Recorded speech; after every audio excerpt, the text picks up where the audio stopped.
এখানে সেখানে যোগাযোগ করে সময় নষ্ট করে, কিন্তু তারা শেষ পর্যন্ত রেজাল্ট পায় না। যথাযথ আইনি পদক্ষেপে পাচার করা অর্থ দেশে ফেরানো কঠিন হবে না বলে মনে করেন আইনজীবী ও আন্তর্জাতিক বিশেষজ্ঞরা। দুর্নীতি প্রতিরোধ ও আন্তর্দেশীয় অপরাধ সংক্রান্ত জাতিসংঘের 2টি সনদে স্বাক্ষরকারী দেশ হিসাবে বাংলাদেশকে সব ধরনের সহযোগিতা করতে বাধ্য সংশ্লিষ্ট দেশগুলো। বিগত আওয়ামী লীগ সরকারের সময়ে 2 বাজেটের সমপরিমাণ টাকা পাচার হলেও কার্যকর কোনো পদক্ষেপ নেওয়া হয়নি। যুক্তরাষ্ট্রভিত্তিক গবেষণা প্রতিষ্ঠান গ্লোবাল ফাইন্যান্সিয়াল ইন্টিগ্রিটি বা জিএফআই এর হিসাব মতে গত 15 বছরে শেখ হাসিনা সরকারের সময় বাংলাদেশ থেকে পাচার হয়েছে প্রায় 14 লক্ষ কোটি টাকা।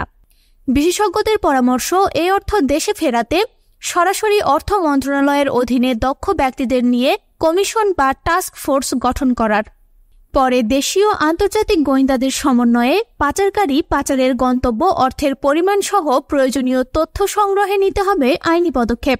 সেক্ষেত্রে পাচার করা দেশেও চালাতে হবে আইনি লড়াই।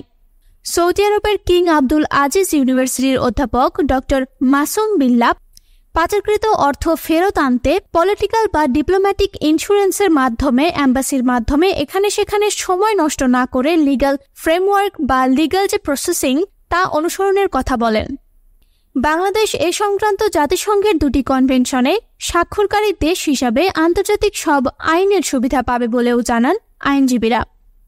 সৌদি আরবের কিং আব্দুল আজিজ ইউনিভার্সিটির অধ্যাপক আরও মনে করেন, পাচার করা অর্থ উদ্ধার করা হলে তা কেবল দেশের অর্থনীতিতে প্রভাব নয়, আন্তর্জাতিক অঙ্গনেও বাড়াবে দেশের মর্যাদা।